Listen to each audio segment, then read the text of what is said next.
Cuando Gael Monterro, el ex millonario que perdió todo por una traición, se desplomó frente a la posada de una viuva con 4 hijos en Guanajuato, nadie imaginó que ese encuentro revelaría un secreto que cambiaría sus vidas para siempre.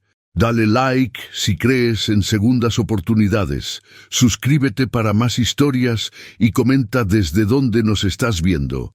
El aroma del café de olla se mezclaba con el polvo dorado de las calles empedradas cuando Gael Monterro se desplomó frente a la posada de Renata Solís. Sus manos temblaron contra los adoquines, mientras el eco distante de una banda de pueblo flotaba en el aire tibio de Guanajuato. Renata secó sus manos en el delantal y salió corriendo, seguida por sus 4 hijos. Lucía, la mayor de 17 años, se quedó paralizada. Mateo, de 15, se acercó cauteloso. Elian, de 13, corrió hacia la cocina por agua, mientras Clara, de apenas 8 años, observaba con ojos enormes al extraño caído. «Mamá está sangrando», gritó Clara, señalando una mancha oscura en la camisa rasgada del hombre. Doña Marta, la vecina entrometida, asomó su cabeza por la ventana. «¿Quién es ese? Parece de los ricos. Mira ese traje, aunque esté hecho pedazos». El padre Joaquín apareció con su sotana ondeando. «Renata, necesitas ayuda». Sus ojos estudiaron al desconocido con cautela bendita.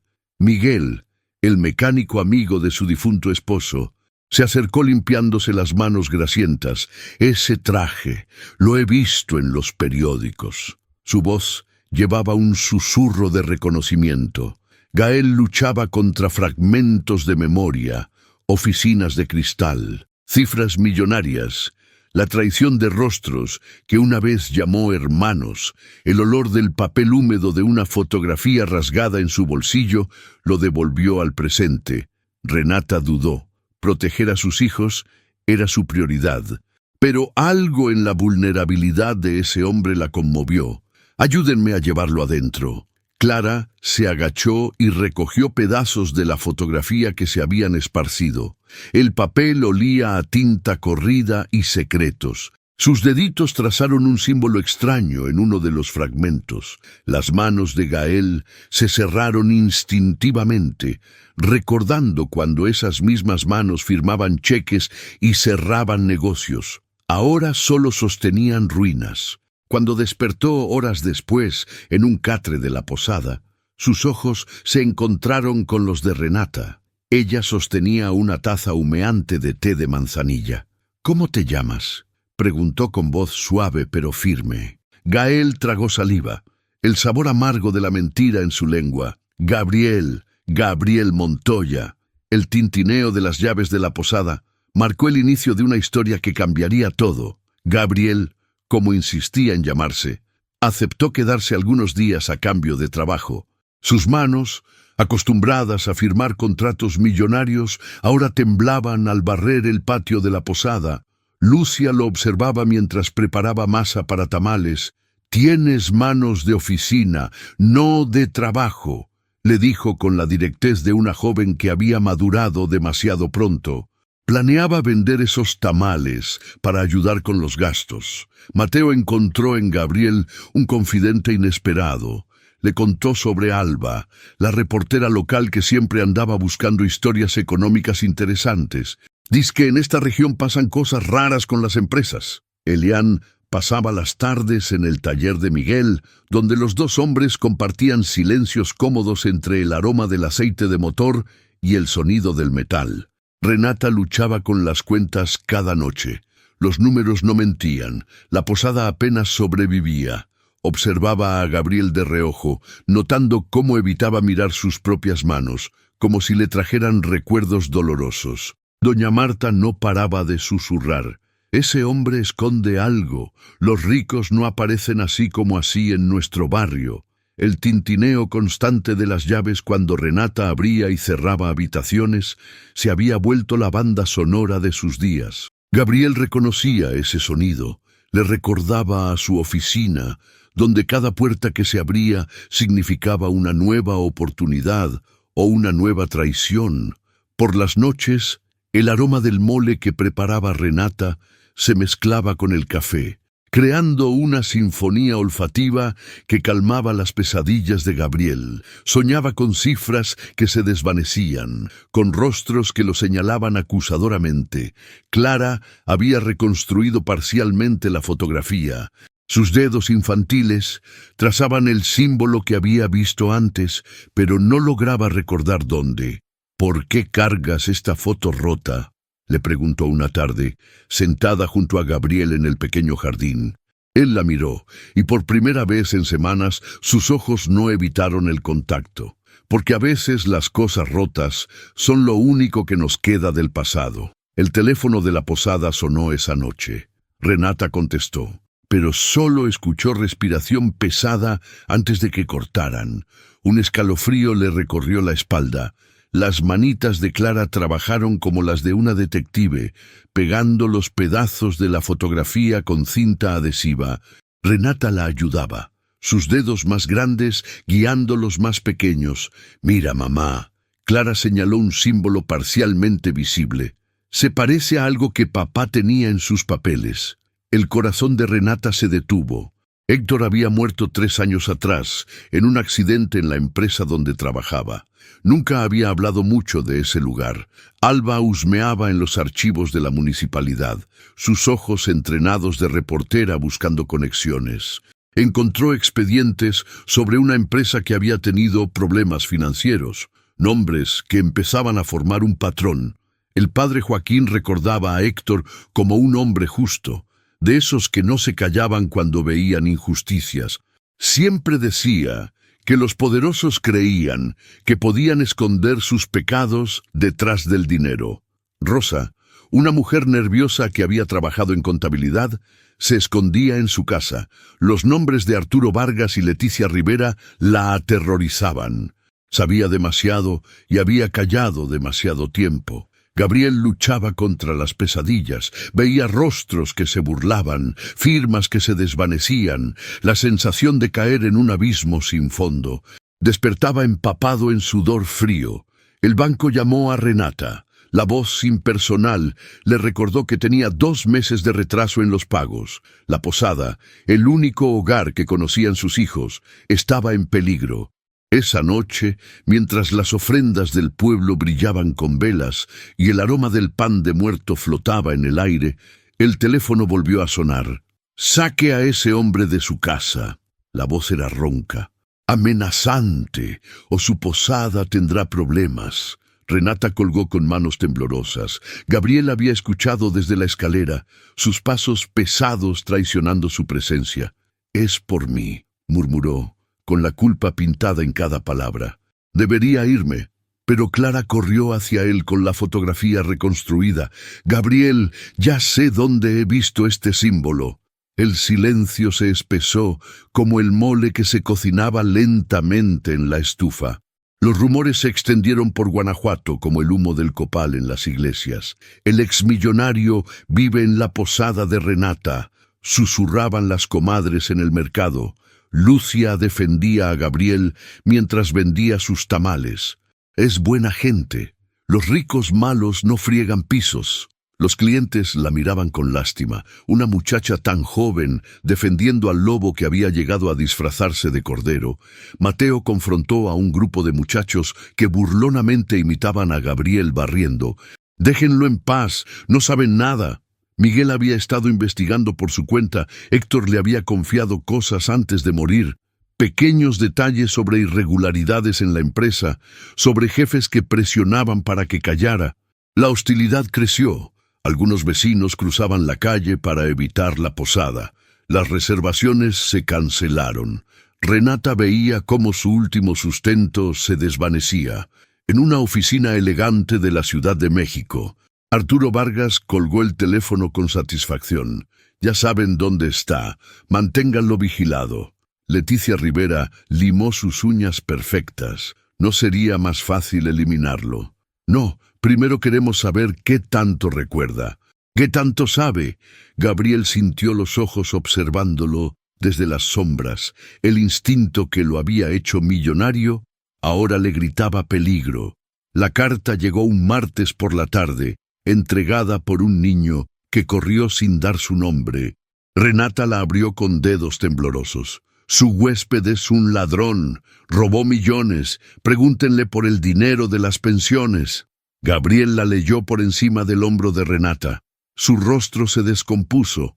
«Es mentira», murmuró, pero su voz no tenía la fuerza suficiente. Esa noche empacó sus pocas pertenencias.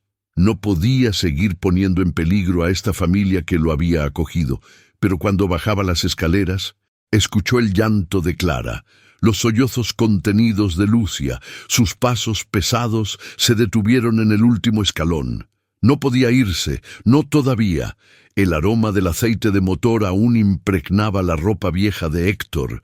Guardada en el armario como un santuario, Renata tocó las camisas con dedos que recordaban cómo las lavaba cada domingo. Recordó las risas en la cocina cuando Héctor llegaba con las manos sucias, pero el corazón limpio. Le contaba sobre su trabajo sin entrar en detalles, pero siempre terminaba diciendo: «Hay cosas que no están bien allá arriba, mi amor». Rosa finalmente reunió valor para buscar a Alba. Se encontraron en el café más alejado del centro, donde el bullicio las protegería de oídos curiosos. Héctor había descubierto algo. Rosa susurró, revolviendo su café hasta formar un pequeño huracán. Documentos alterados, firmas falsificadas. Vino a contármelo porque sabía que yo manejaba esas cuentas. Alba tomó notas discretas. ¿Qué tipo de documentos? Transferencias a cuentas fantasma. Héctor tenía copias, pero después de su muerte... Rosa no terminó la frase. Doña Marta, avergonzada por sus chismes, confesó haber visto a Héctor con un folder grueso días antes de morir. Parecía preocupado. Miraba por encima del hombro como si lo siguieran. Elian encontró la caja mientras ayudaba a su madre a reorganizar el armario. Estaba escondida detrás de zapatos viejos. Envuelta en una manta que olía a lavanda y secretos, dentro había libretas con la letra apretada de Héctor, números que parecían coordenadas, nombres escritos en clave. Gabriel reconoció algunos de esos nombres. Sus manos temblaron al tocar las páginas. «Tu padre sabía», murmuró a Elian, «sabía lo que estaban haciendo». Renata se sintió culpable por no haber prestado más atención a las preocupaciones de Héctor. Siempre pensó que exageraba, que veía conspiraciones donde solo había rutina de oficina. Gabriel sintió que el peso del remordimiento le aplastaba el pecho. Héctor había muerto tratando de exponer la verdad que él, cegado por la ambición, había ignorado. Una entrada en particular llamó su atención. G.M. No culpable. Buscar en archivo central. Las lágrimas borraron momentáneamente su visión. La mesa de la cocina se convirtió en cuartel general. Renata extendió las libretas de Héctor mientras Gabriel explicaba los códigos empresariales que reconocía. Miguel aportó su conocimiento callejero. Héctor me habló de un depósito donde guardaban papeles importantes. Está cerca de la estación de autobuses.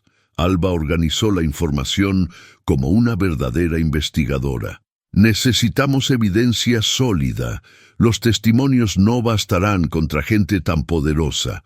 Mateo se ofreció voluntario para infiltrarse en una junta de proveedores donde había escuchado que estarían algunos ex empleados de la empresa. Lucia usó sus contactos del mercado para conseguir información sobre movimientos extraños de dinero en la región. El padre Joaquín presionó discretamente a las autoridades locales, usando su influencia moral para que al menos escucharan.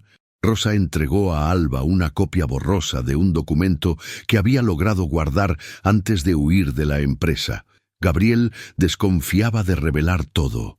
Parte de él temía que incluso Renata lo abandonara si conocía la magnitud completa del engaño del que había sido víctima. Esa tensión estalló una noche cuando Renata lo confrontó. «¿Qué más nos estás ocultando?» «Tengo miedo», admitió Gabriel. «Miedo de que cuando sepas toda la verdad ya no puedas mirarme». Arturo Vargas, envió una carta certificada acusando a Gabriel de difamación. La amenaza legal era clara. Un paso más y enfrentaría consecuencias. El encuentro nocturno en la plaza principal fue idea de Miguel. Las luces doradas de los faroles creaban sombras danzantes mientras esperaban al informante. El hombre llegó nervioso, mirando constantemente sobre su hombro. El aroma de la noche cálida se mezclaba con su sudor de miedo. Héctor tenía razón, susurró. Lo investigaron porque sabía demasiado. Su muerte no fue accidente. Las palabras cayeron como piedras en agua quieta, creando ondas que cambiarían todo. El informante desapareció en las sombras, dejando atrás una dirección garabateada en papel húmedo. Leticia Rivera sonrió mientras revisaba los titulares que había logrado plantar en los medios locales. Exmillonario acusado de fraude se refugia en posada familiar. Ricardo, el antiguo amigo de Gabriel, publicó en redes sociales una foto vieja donde aparecían juntos en una fiesta lujosa. El pie de foto era cruel. Así celebraba mientras robaba a los trabajadores. La traición dolió más que todas las acusaciones anteriores. Ricardo había sido como un hermano. Doña Marta recibió la visita de un hombre elegante que le ofreció dinero por recordar ciertas cosas sobre Gabriel. La tentación era grande. Necesitaba dinero para los medicamentos de su esposo. Los papeles legales llegaron a la posada como una avalancha. Gabriel fue citado a comparecer por fraude, malversación y evasión fiscal. Renata sintió la presión de toda la comunidad. Sus propios vecinos la increpaban por proteger a un ladrón. «Sácalo de ahí antes de que nos arrastre a todos», le gritó una mujer en el mercado. El sonido de los pasos en la delegacia resonaba como tambores de guerra. Gabriel caminó entre policías que lo miraban con desprecio, el ranger de las puertas marcando cada humillación, el olor del papel de los procesos, esa mezcla de tinta oficial y burocracia, lo transportó a su caída original. Los mismos documentos que una vez firmaba con orgullo ahora lo condenaban. Clara encontró la anotación de Héctor escondida en el forro de una de sus libretas. Su letra infantil trazó las palabras que no entendía completamente. Factura 347B, falsa, prueba en caja fuerte. Lucia lloró por primera vez desde la muerte de su padre. Ver llevarse a Gabriel esposado la quebró. Mateo cerró los puños con rabia. Vamos a demostrar que es inocente, no importa lo que cueste. Gabriel pasó la noche en una celda húmeda, escuchando goteras y prometiéndose que protegería a la familia Solís hasta su último aliento. La esperanza era tenue como el hilo de luz que se filtraba por la pequeña ventana, pero era suficiente para mantenerlo con vida. Miguel y Elian se deslizaron por la cerca trasera del depósito como sombras en la madrugada. El aroma del metal oxidado y el polvo acumulado les llenó los pulmones. Las cajas estaban etiquetadas con códigos que Elian reconoció de las libretas de su padre. Sus manos jóvenes temblaron al abrir la primera. «Miguel, mira esto». Documentos originales, sin las alteraciones que habían usado para incriminar a Gabriel. Números reales que contaban una historia diferente. Alba contactó a un periodista de televisión nacional, prometiéndole la historia del año. Corrupción, asesinato encubierto y un hombre inocente en prisión. El padre Joaquín movilizó a la comunidad de fe. Su sermón del domingo fue sobre la justicia y el deber de proteger a los inocentes. Renata hipotecó la posada para pagar al mejor abogado que pudo encontrar. Era un riesgo que podía costarle todo, pero ya no le importaba. Durante la invasión nocturna al depósito, Miguel cortó su mano con un metal afilado. La sangre manchó algunos documentos, pero siguieron adelante. La carta de Héctor olía a tabaco viejo y tinta desvanecida.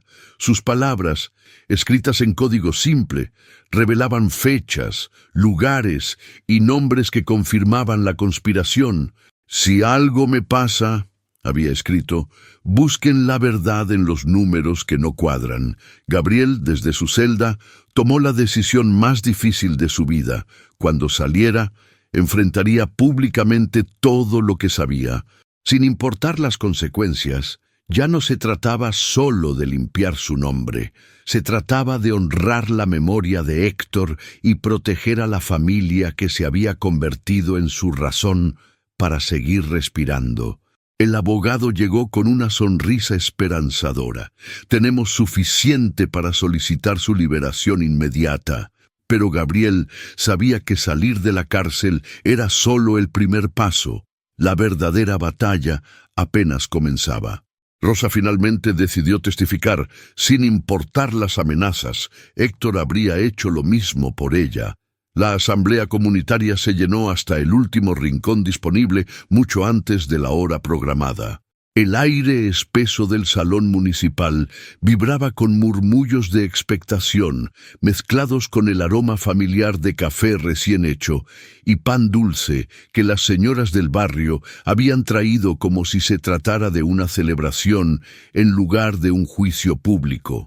Gabriel entró caminando despacio, con la cabeza alta por primera vez en meses. Sus pasos resonaban contra el piso de mosaico, mientras Rosa lo acompañaba, cargando una caja de cartón que contenía documentos que temblaban ligeramente en sus brazos nerviosos. Detrás de ellos venían Renata y sus 4 hijos, formando una muralla humana de apoyo silencioso.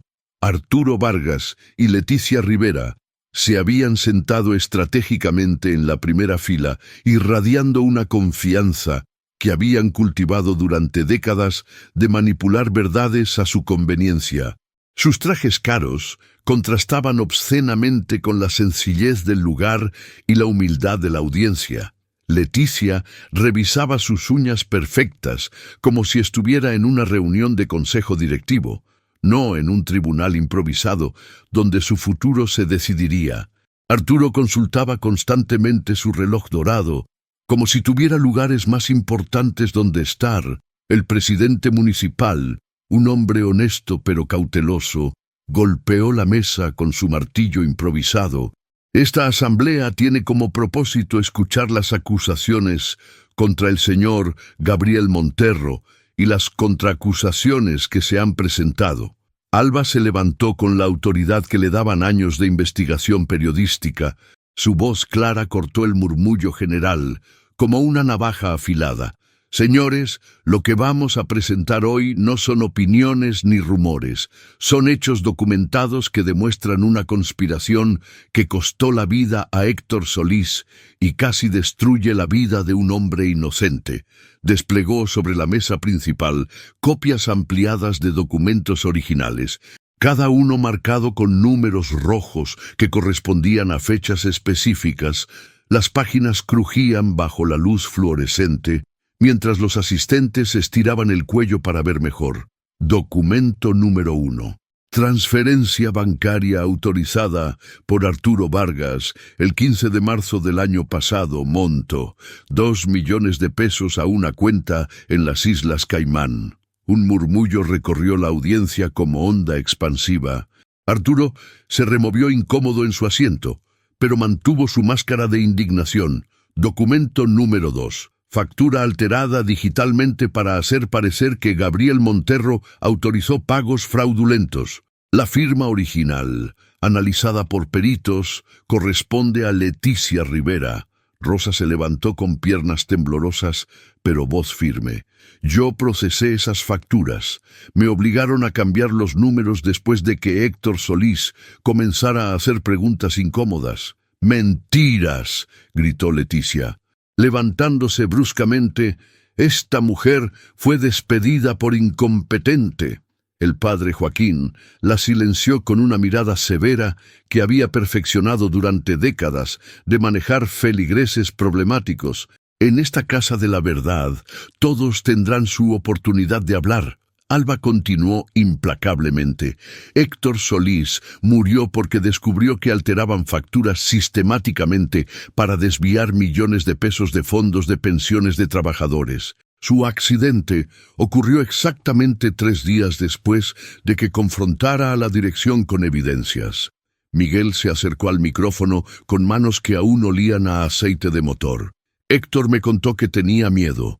Dijo que si algo le pasaba, buscáramos en su casa. Sabía que lo estaban vigilando. La revelación cayó como piedra en agua quieta, creando ondas de shock que se extendieron por todo el salón. Aquí está la prueba definitiva. Alba levantó una carta amarillenta, escrita de puño y letra de Héctor Solís 3 días antes de su muerte. En ella describe detalladamente el esquema de corrupción y menciona específicamente que Gabriel Monterro había sido engañado, no que fuera cómplice. Leyó con voz clara. Gabriel es ambicioso pero no criminal. Vargas y Rivera lo están usando como chivo expiatorio. Si algo me pasa, que alguien lea esto en público. Ricardo apareció inesperadamente por la puerta trasera del salón, con lágrimas brillando en sus ojos y una confesión temblando en sus labios. Su llegada causó revuelo. Muchos lo reconocieron de las fotos que había publicado traicionando a Gabriel. Me pagaron 50,000 pesos para mentir sobre Gabriel. Su voz se quebró. Leticia Rivera me amenazó con arruinar mi negocio si no cooperaba. Gabriel nunca robó nada. Éramos como hermanos y yo lo traicioné por dinero. Se dirigió directamente a Gabriel, cayendo de rodillas frente a él. Perdóname, hermano. Perdóname por ser cobarde. Gabriel lo ayudó a levantarse con manos que temblaban de emoción. Ya estás perdonado. Lo que importa es que estás aquí ahora. Doña Marta se levantó desde el fondo del salón, caminando lentamente hacia el frente con la dignidad de quien ha decidido enfrentar sus errores. Yo también mentí, anunció con voz temblorosa pero decidida. Me dieron 5,000 pesos para decir que había visto a Gabriel haciendo cosas sospechosas. Nunca vi nada. Tenía miedo de perder mi casa.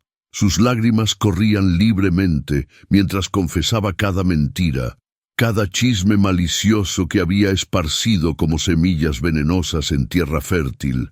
Leticia intentó interrumpir con objeciones legales, pero su nerviosismo era evidente. Su voz, usualmente controlada, subía de tono peligrosamente. Esto es un circo. No tienen derecho a acusarnos sin pruebas reales. Como esta prueba, Alba sostuvo en alto una grabación. Conversación telefónica entre usted y Arturo Vargas, grabada accidentalmente por el sistema de la empresa. Los peritos confirmaron las voces. La grabación se reprodujo con claridad escalofriante. La voz de Leticia era inconfundible. Tenemos que eliminar a Héctor antes de que hable demasiado. Su accidente debe parecer convincente. El silencio que siguió era tan espeso que se podía cortar con cuchillo. Hasta los niños pequeños dejaron de moverse en sus asientos. Lucía pidió permiso para hablar con una madurez que desafiaba sus 17 años. Su voz, aunque joven, cargaba la sabiduría de quien había crecido demasiado rápido entre responsabilidades de adulto. Señores, yo no entiendo de leyes ni de dinero sucio, pero entiendo de familia y de lo que es correcto, comenzó, mirando directamente a los ojos de cada persona presente. Mi papá siempre nos enseñó que la verdad duele al principio, pero al final nos hace libres. Gabriel no es perfecto. Ninguno de nosotros lo es, pero es bueno. Nos ayudó cuando no tenía ninguna razón para hacerlo.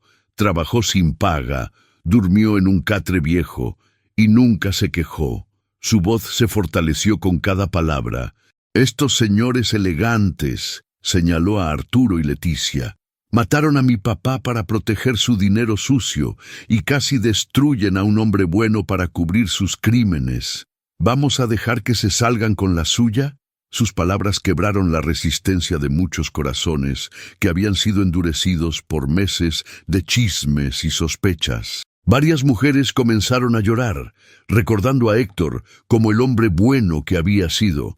Leticia cometió entonces el error fatal que sellaría su destino, al negar vehementemente conocer un documento específico sobre transferencias bancarias. Olvidó que Héctor había anotado específicamente en su libreta una conversación telefónica donde ella daba instrucciones precisas sobre esas mismas transferencias.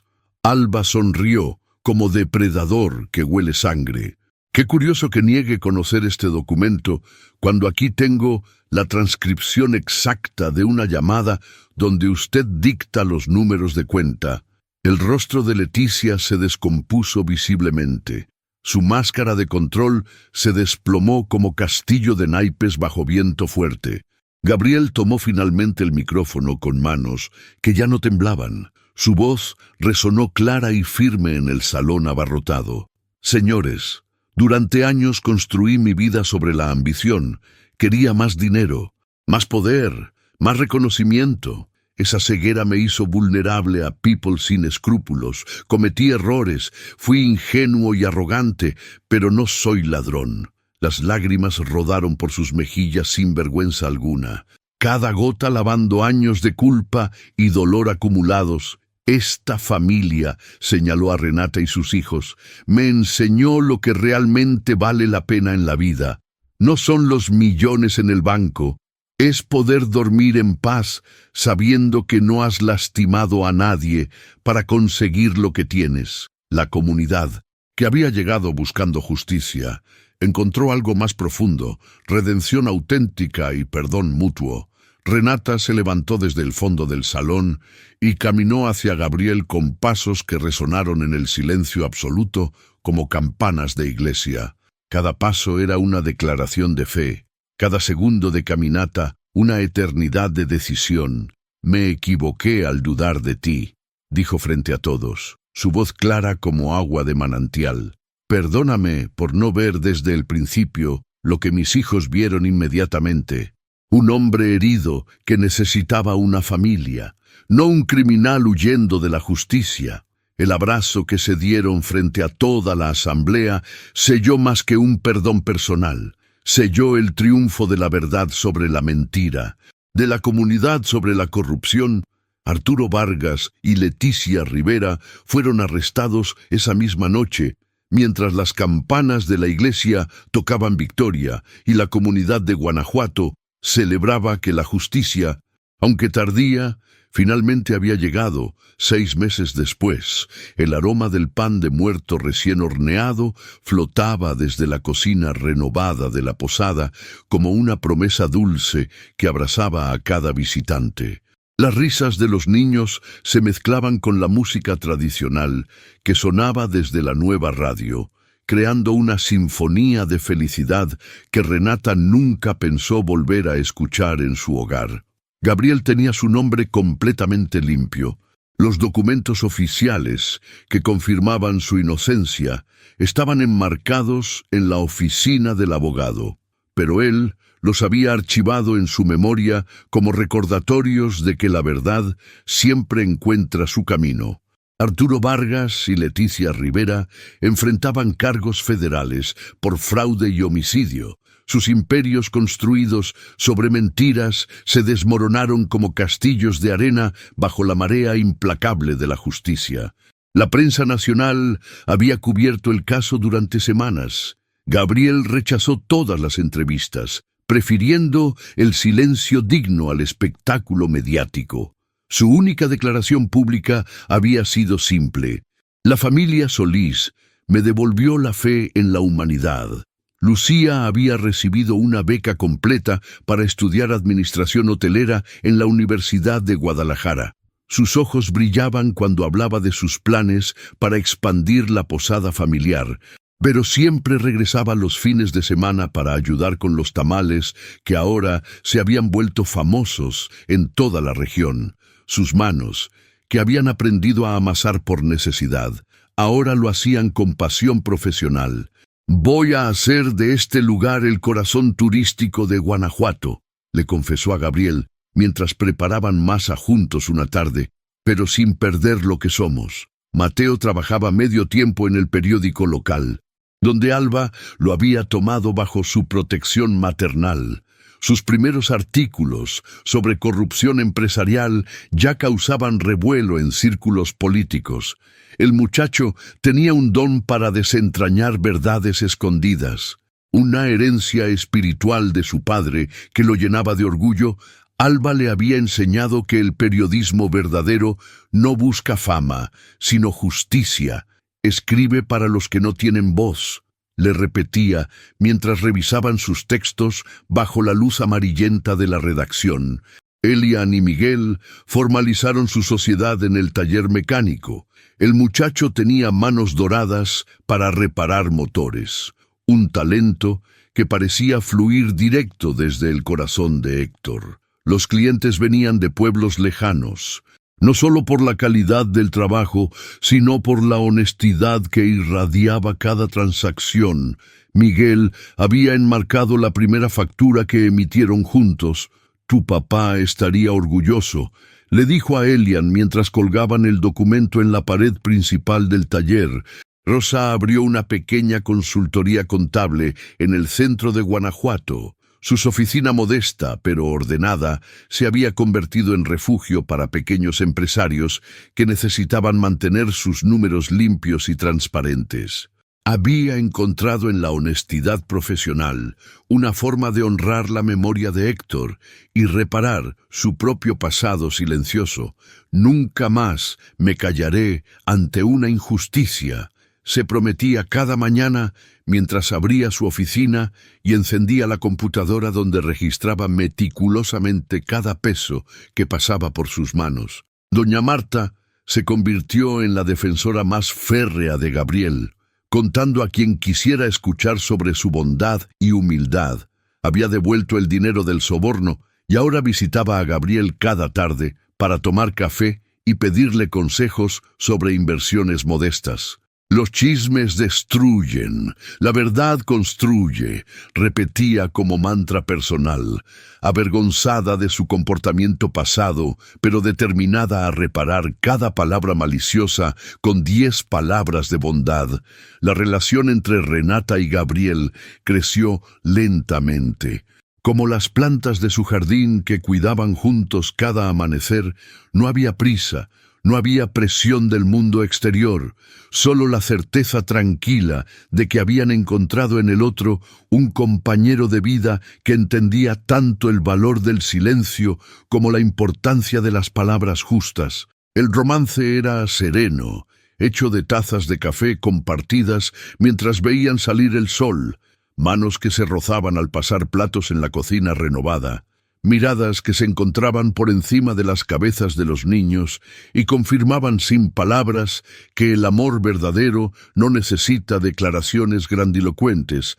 Gabriel había vendido las pocas posesiones que le quedaban de su vida anterior y había invertido cada peso en renovar la posada, no como dueño, sino como socio silencioso de una mujer que le había enseñado que la riqueza real se mide en abrazos sinceros y noches de sueño tranquilo. Clara había crecido 2 centímetros y había perdido 3 dientes, pero seguía siendo la detective más astuta de la familia. Ahora investigaba misterios menores, como quién se había comido el último pedazo de pastel o dónde había escondido Miguel sus herramientas favoritas. La inauguración oficial de la posada renovada congregó a toda la comunidad en una celebración que se extendió desde el mediodía hasta bien entrada la madrugada. Las luces doradas del atardecer bañaban el jardín, donde los invitados comían tamales de Lucia, escuchaban las historias que Mateo había publicado en el periódico y admiraban las flores que Clara había plantado en macetas decoradas por ella misma. El padre Joaquín bendijo oficialmente el lugar con palabras que hablaban de redención, perdón y nuevos comienzos. «Dios escribe derecho en renglones torcidos», dijo, mientras rociaba agua bendita en cada rincón de la propiedad. Los mariachis locales tocaron hasta que les dolieron los dedos, alternando canciones románticas con corridos que contaban historias de justicia triunfante. Sus voces robustas llenaban el aire nocturno de Guanajuato con melodías que harían recordar esa noche durante generaciones. Gabriel tomó las llaves de la posada, las mismas que había escuchado tintinear durante su primera semana de recuperación. y las puso ceremoniosamente en las manos callosas pero suaves de Renata. «Esta casa me salvó», murmuró, su voz cargada de gratitud infinita que brotaba desde lo más profundo de su alma renovada. «Ahora es tiempo de que yo la cuide también, si me permites acompañarte en este camino». Renata cerró sus dedos alrededor de las llaves y de las manos de Gabriel, sintiendo el peso simbólico del momento. «No se trata de cuidar la casa», respondió con una sonrisa que iluminó su rostro cansado. «Se trata de construir el hogar». El sol se ocultaba tras las montañas de Guanajuato, pintando el cielo de naranja, rosa y púrpura en una despedida diaria que nunca perdía su magia. En la distancia, las campanas de la iglesia tocaron las 6 de la tarde, marcando no un final, sino un nuevo comienzo para todos los corazones que habían aprendido que los milagros más grandes suceden en los gestos más pequeños. Los últimos invitados se despidieron con abrazos largos y promesas de regresar pronto. La familia Solís, ahora expandida para incluir a Gabriel como pieza fundamental de su rompecabezas, se quedó en el jardín recogiendo platos y vasos mientras las estrellas comenzaban a aparecer en el cielo despejado. Era el final perfecto de un día perfecto. Pero más importante aún, era el comienzo imperfecto y hermoso de todos los días que vendrían después.